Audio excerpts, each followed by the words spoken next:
would like to share with our audience that none other than the Nobel Committee has decided to award us the Nobel Peace Prize. As you can see it on your screen, Corina Machado, the woman whom is supposedly the opposition leader in Venezuela, received it recently. She granted it to President Trump, which frankly we find to be a bit troublesome that he would actually accept that when he wasn't the recipient of the very same. But I guess the Nobel Committee finds our commentary.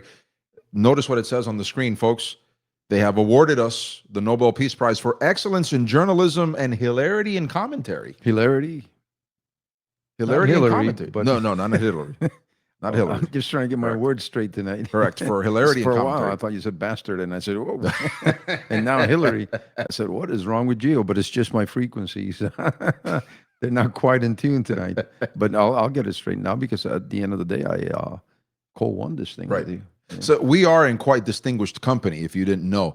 For example, the former leader of the PLO received, Yasser Arafat, he received a Nobel Peace Prize. And Barack Obama got one for nothing. For nothing, for absolutely nothing. So we are in distinguished company. Yep. And if you'd like to send your congratulations via the chat, please do so.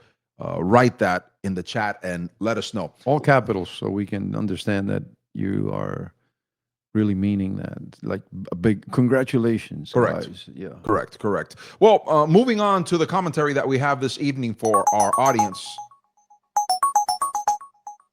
Please stand by for the President of the United States. No way. What? President Trump? They're obviously having technical difficulties. You calling from Davos? Is he still out there? Hello? Hello? Hello? Can you hear me? President Trump, we can hear you. We were frankly shocked that you would call us. Thanks for calling in. Yeah, sorry about that. The video failed and my staffers are idiots. Anyways, how you guys doing?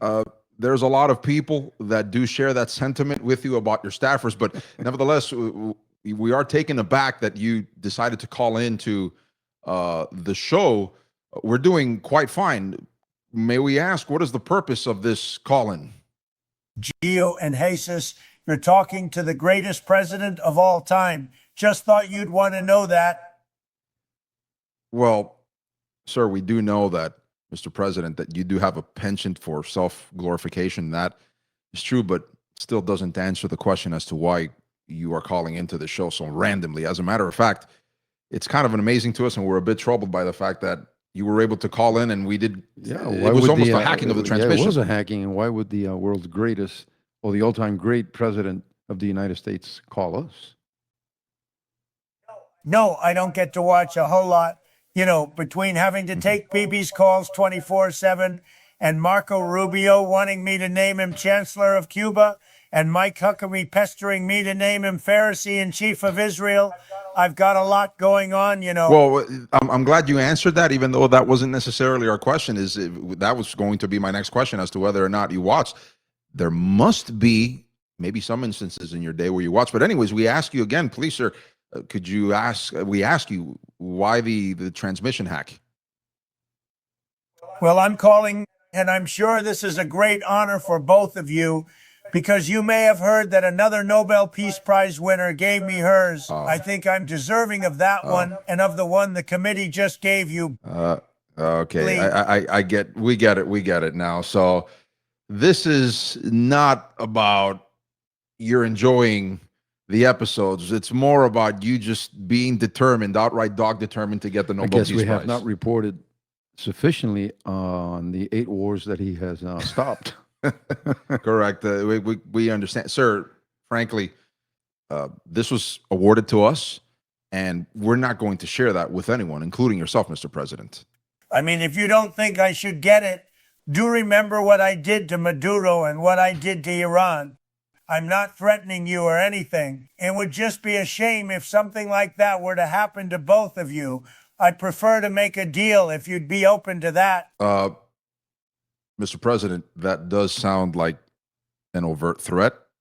And this is the president of the United States threatening U.S. citizens, may I remind you. No, nothing like that. I do own multiple golf courses and properties. Would you like me to give you free rights to my last name? It'll make the podcast go mega viral.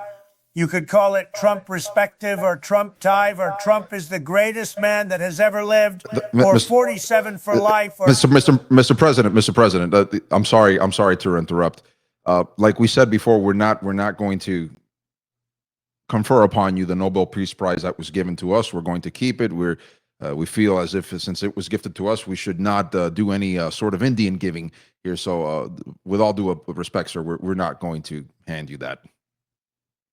Well, if that's the case, you're done. I'm immediately placing a 1,000% tariff on your podcast starting now. Let's see your numbers crater, and then you'll call me and offer me the Peace Prize as a bribe like Corina Machado did. Starting, as a heartfelt gift.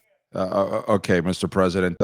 Look, we have to continue with what we're going to do the rest of this evening, but thank you, sir, for calling. We appreciate it. Live the Don. Okay, we're done. We're done. We're just hanging up on the president.